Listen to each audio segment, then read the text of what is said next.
Assalamualaikum warahmatullahi wabarakatuh. Hikmah yang tidak secara langsung berhubungan dengan Imam Ahmad, tapi Imam Ahmad menjadi saksinya. Ini cerita dari Imam Ahmad bin Hambal sendiri ini. Ini pelajaran dari Imam Ahmad.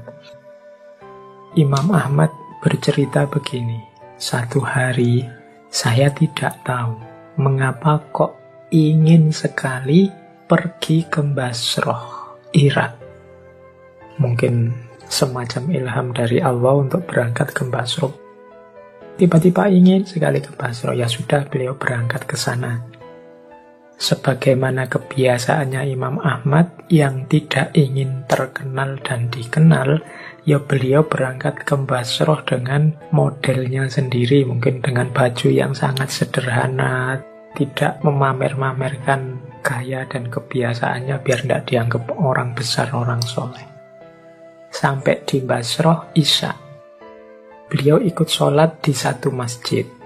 Setelah sholat, karena merasa capek, beliau berniat, wah ini enaknya saya istirahat di masjid ini saja ya. Terus beliau berbaring di masjid itu. Tiba-tiba didatangi oleh pengurus masjid, marbotnya atau takmirnya lah kalau hari ini ya.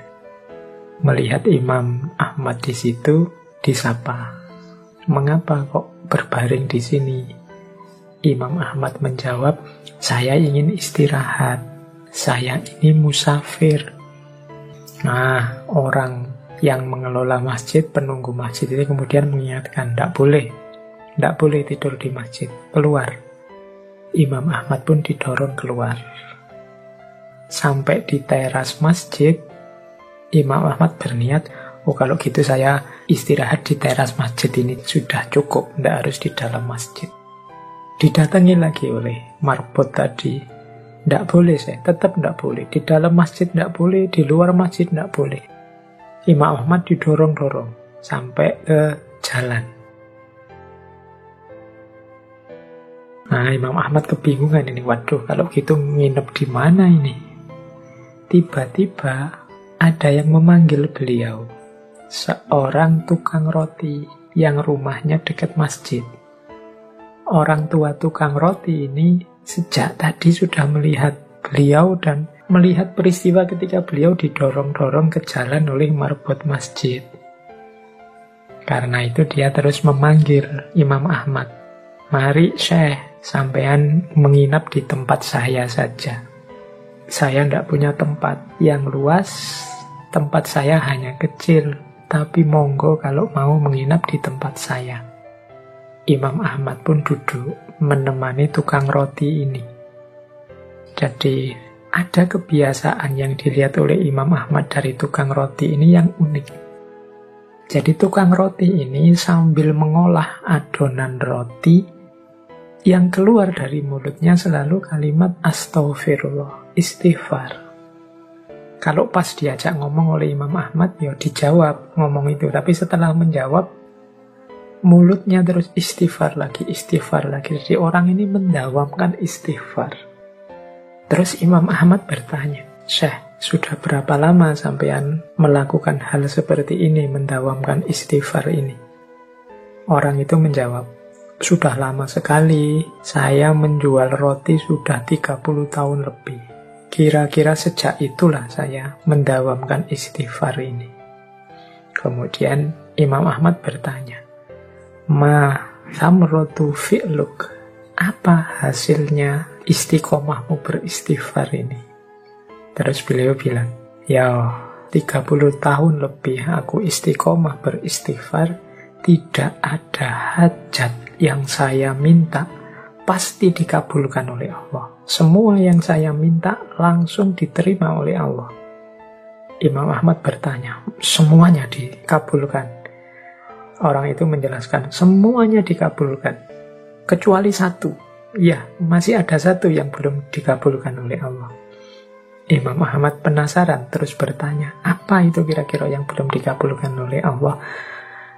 Aku minta kepada Allah supaya dipertemukan dengan Imam Ahmad. Wah, mendengar itu Imam Ahmad langsung takbir, Allahu Akbar. Ternyata kata Imam Ahmad, yang mendatangkan aku jauh-jauh dari Baghdad sampai ke Basrah ini, bahkan sampai didorong-dorong oleh marbotnya masjid, itu ternyata istighfarmu, kata Imam Ahmad. Penjual roti itu pun kaget. Allahu Akbar, dia tidak menyangka orang yang diajaknya menginap adalah ulama besar yang selama ini dirindukannya. Oke teman-teman ya, ini untuk mendorong kita melakukan istiqomah.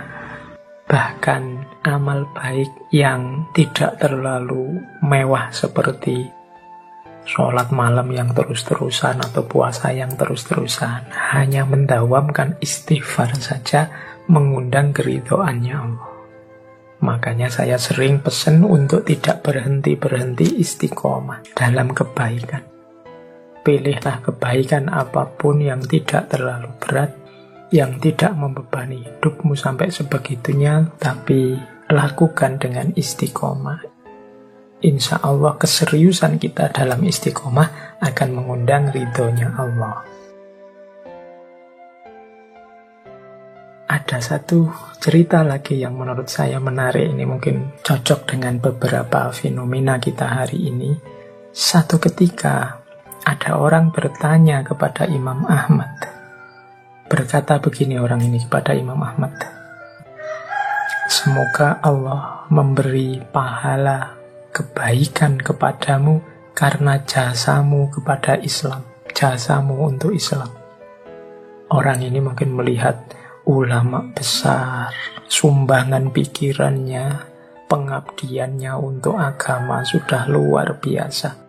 Kita harus berterima kasih kepada beliau. Nah, orang ini mungkin bermaksud mendoakan, semoga Allah memberi pahala kebaikan kepadamu karena jasamu untuk Islam. Engkau sudah mati-matian mengabdi dan membela Islam. Semoga Allah memberikan pahala. Nah, disampaikan seperti ini kepada Imam Ahmad. Imam Ahmad marah. Kemudian beliau berkata, memangnya aku ini siapa sehingga Allah memberikan pahala kepadaku karena jasaku untuk Islam? Terbalik. Seharusnya doanya begini, semoga Allah memberi balasan kebaikan atau kejayaan kepada Islam karena jasanya Islam untukku. Ini kalau dijelaskan lebih panjang, bukan aku yang menyelamatkan Islam, terbalik, Islam yang menyelamatkan aku. Bukan karena aku Islam ini jaya, tapi Islamlah yang menyelamatkan aku sehingga membuatku sebesar ini. Jadi Imam Ahmad merasa dirinya menjadi orang besar dalam tanda petik seperti saat itu karena jasanya Islam, pertolongannya Allah, bukan karena hasil upayanya sendiri. Nah, ini yang menurut saya mental merasa bahwa loh, aku ini bukan apa-apa kalau tidak ada pertolongannya Allah. Aku ini bukan siapa-siapa kalau aku tidak berada di bawah naungan Islam.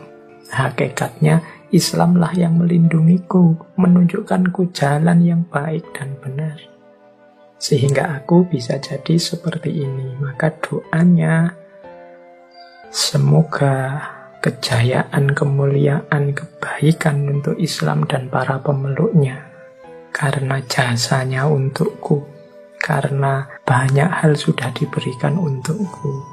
Jadi pujiannya tidak pada aku, tapi pada Allah, kepada Islam.